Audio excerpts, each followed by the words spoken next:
प्रलोभन दे करके जो प्रश्न पत्र देकर रटाया जा रहा था, तो ये कहीं ना कहीं से बहुत बड़ा षड्यंत्र है कि आखिर अतुल वत्स झारखंड में कैसे प्रवेश किया। और जब वो झारखंड में इस कार्य को करने के लिए रूपरेखा तैयार कर रहा था, तो जो भी एजेंसियां हैं, चाहे स्पेशल ब्रांच है, चाहे सीआईडी का ब्रांच है, या और भी जो लोग हैं, वो लोग क्या कर रहे हैं। मैं निर्दोष इस मायने में मानता हूँ कि उन्होंने कोई अपराध नहीं किया, सिर्फ वो प्रलोभन नौकरी का था। और हर व्यक्ति चाहता है कि हमने जब शिक्षा प्राप्त किया है तो उनके लिए सिर्फ नौकरी को प्राप्त करने के लिए, आया प्राइवेट सेक्टर हो या फिर गवर्नमेंट सेक्टर। और इसी क्रम में यदि हमें कुछ रुपए दे करके मेरा को बहाली लेने में अगर सहूलियत हो जाए, तो उन्होंने इसी के अंतर्गत, इसी सोच के मार्फत इन लोगों के हाथ में फैसला। ये तमाड़ से आप विधायक रहे और यहाँ से विधायक बनने के बाद आप मंत्री भी बने, और मंत्री उस विभाग के बने, मद्य निषेध मंत्री बने आप आबकारी विभाग के। उसी को लेकर एक झारखंड में अभी बहुत बड़ी कार्रवाई और बहुत बड़ी घटना सामने आई है। तमाड़ में ही मिसिर डेरा में 159 बच्चे को रटाया जा रहा था प्रश्न पत्र, और ये मामला ये था कि परीक्षा था कांस्टेबल एग्जाम को लेकर आबकारी विभाग का, उत्पाद विभाग का, और उसमें ये कार्रवाई होती है और सरगना, एक बड़ा सरगना भी उसका खुलासा होता है। क्या कुछ कहना होगा? तो वो सारे बच्चे जो हैं, सारे अभ्यर्थी सलाख हो गए हैं। इस संदर्भ में मेरा एक कहना है कि ये सत्य है कि मैं झारखंड सरकार में उत्पाद एवं मद्य निषेध विभाग का मंत्रालय को संभाल रहा था, लेकिन ये बड़ी दुख की बात है कि बेरोजगार बच्चे जो अपने माता पिता के सपनों को पूर्ण करने के लिए एजुकेशन को गेन करते हैं और नौकरी तलाश करने के लिए इधर उधर भटक जा रहे हैं। मुझे भी जानकारी मिली अखबारों के माध्यम से, सोशल मीडिया के माध्यम से, कि तमाड़ में 160 बच्चों को प्रश्न दे करके उनको रटाया जा। सबसे पहले मेरा ये कहना इस संबंध में कि बेरोजगारी झारखंड में इस कदर बढ़ गई है, वर्तमान सरकार में जो भी बहालियां निकाली जा रही है, उसमें हर समय कुछ ना कुछ प्रश्न चिन्ह उठता है। कभी पेपर लीक हो गया, कभी बैकडोर से लाया गया है, कभी लोग कहते हैं, आम जनता के बीच में चर्चा है कि आधा तो सरकार अपने पास रख रही है, आधा पब्लिक का बीच में दे रही है, उस आधे में से भी कटिंग होगा। यहाँ जो छात्र जिनको इस पूरे प्रकरण का जो मास्टरमाइंड है अतुल वत्स, ये सर्वविदित है और हर जगह ये चर्चा का विषय है कि यूपी और राजस्थान और कहाँ हरियाणा, हर जगह पर, बिहार में भी उन्होंने इसी तरह का जो घटना को अंजाम दिया था बेरोजगार बच्चों के बीच में। तो यहाँ कहीं ना कहीं ये प्रश्न उठता है कि आखिर तमाड़ का मिसिर डेरा गांव ही क्यों चुना गया। और सवाल यह है कि उसकी जानकारी किसने दी और किसको सबसे पहले मिली, और इन 160 बच्चों को एकत्रित कौन किया। मीडिया के मुताबिक इसमें 5 दलाल भी शामिल थे। और जहाँ तक दलालों का प्रश्न, ये हर सरकार में ये दलाल आते हैं। मेरा कहने का तात्पर्य जिसमें यह है कि जब भी कोई आंदोलन होता है तो 3 तरह के लोग पैदा होते हैं। एक लीडर पैदा होता है, दूसरा क्रांतिकारी पैदा होता है, तीसरा दलाल पैदा होता है। लीडर जो जनता के बीच से चयनित होकर के विधायक और सांसद बनता है, और उसके बाद ये लोग मुख्यमंत्री का, प्रधानमंत्री का चयन करते हैं। और एक व्यक्ति ऐसा होता है जो अपने नीति सिद्धांत पर अडिग रहता है वो कभी विधायक और सांसद नहीं बनता। ये आप पार्टी इसका सबसे बड़ा उदाहरण है।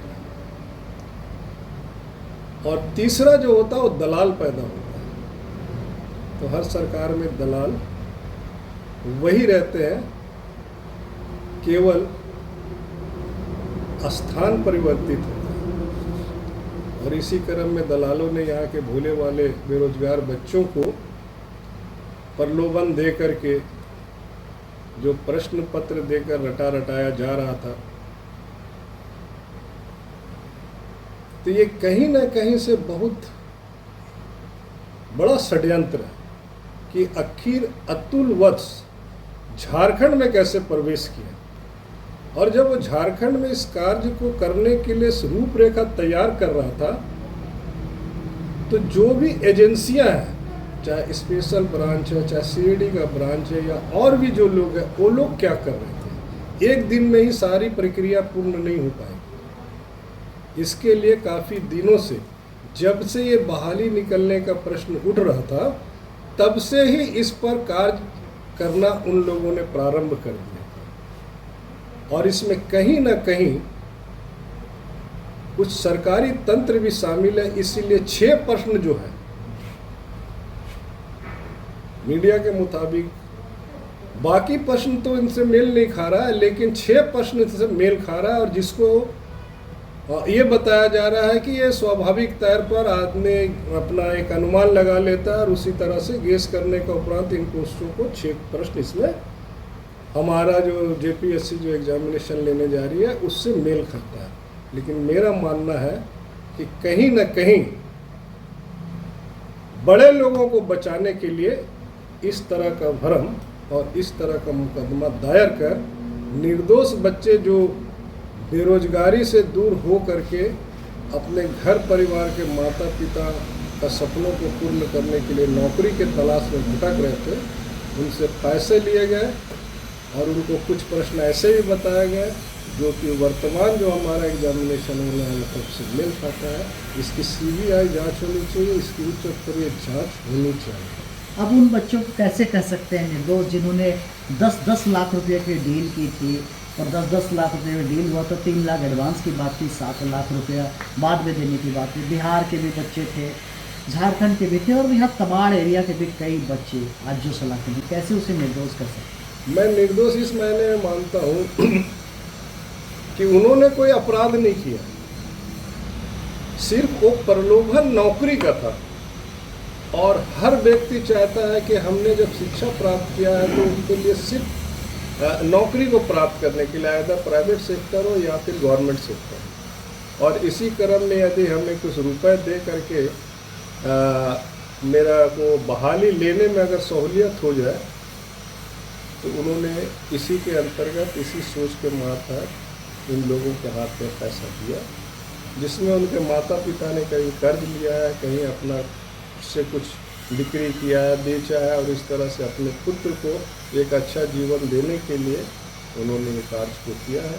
और बेरोजगारी इस राज्य के लिए आज बहुत बड़ी समस्या है, इस देश के लिए आज बहुत बड़ी समस्या है। बेरोजगारी का दर्द झेलने वाला व्यक्ति का जो आज राह जो है परिवर्तित हो जा रहा है, और इस परिवर्तन को बचाने के लिए सरकार को एक अच्छी पॉलिसी बनानी चाहिए। और ऐसी एजेंसियों को जो ब्लैक लिस्टेड एजेंसी है उसके हाथ में जो है कार्यक्रम जो सरकार तय कर रही है ये नहीं दिया जाना चाहिए। जैसी जानकारी मिली है कि जिस एजेंसी को ये परीक्षा लेने के लिए आमंत्रित किया गया है वो ब्लैक लिस्टेड है। अगर ब्लैक लिस्टेड है तो इसमें निश्चित तौर पर जिन्होंने भी इस एजेंसी को देने के लिए आगे बढ़ के भूमिका निकाली है वो प्रथम दोषी है। बाकी लोग तो दोषी है या नहीं ये न्यायालय निर्णय लेगी। लेकिन मेरा मानना है कि जिन बच्चों को सेम धारा में, समान धारा में जो मुकदमा लगा करके जेल भेजा गया है, ये विद्यार्थीगण इसमें प्रलोभन का शिकार हुए हैं और बेरोजगारी से दूर होने के लिए इन्होंने इनका समर्थन किया और आगे बढ़ के काम किया। इन लोगों को हम दोषी मानते नहीं। बात करें अगर अतुल वत्स की, जो कि मास्टरमाइंड है पूरे इस घटना का, अतुल वत्स बड़े आराम से बिहार से झारखंड पहुंचता है, एक गैंग तैयार करता है और इस तरह से पेपर लीक का एक गैंग वो चलाता है। पहले से ही उसके बारे में सर्विदित है कि वो कई इस तरह का पेपर लीक कर चुका था और राजस्थान की बात आई, बिहार में भी बातें आई। ऐसे में इतनी आसानी से बिहार से आके झारखंड पहुंचता है, झारखंड के रांची जिले के तमाड़ को चुनता है। कहीं ना कहीं नहीं लगता है कि स्थानीय कुछ लोगों का या फिर वो सारी एजेंसियों का कहीं ना कहीं अगर हो सकता है बैकडोर में ये गठजोड़ रहा हो, क्योंकि ये छोटा मोटा कांड नहीं था, लगभग 16 करोड़ के आसपास का ये पूरा गेम प्लान था।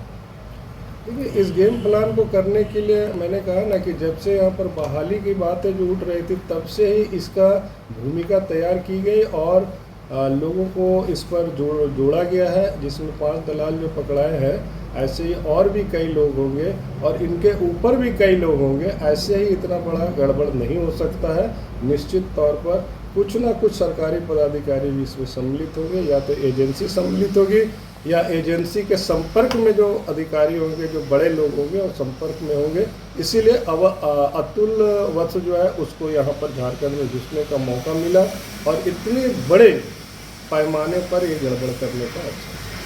सलाखों में है वो सारे स्टूडेंट 159, वो सारे स्टूडेंट के लिए क्या कहिएगा, सरकार से क्या मांगेगी? सरकार से मैं ये कहना चाहूँगा कि हमारा जो विद्यार्थी है, इन विद्यार्थियों ने निश्चित तौर पर प्रलोभन में आकर के नौकरी का प्रलोभन, ये जो बेरोजगारी बहुत बड़ा समस्या है, रोजगार को प्राप्त करने के लिए जो भी उनकी भूमिका रही है इस पर उन्हें क्षमा मिलना चाहिए और ऐसे व्यक्तियों के ऊपर, ऐसे बच्चों के ऊपर में समान धारा जो अतुल वत्स के ऊपर लगाया गया है उस धारा से इसको अलग करें।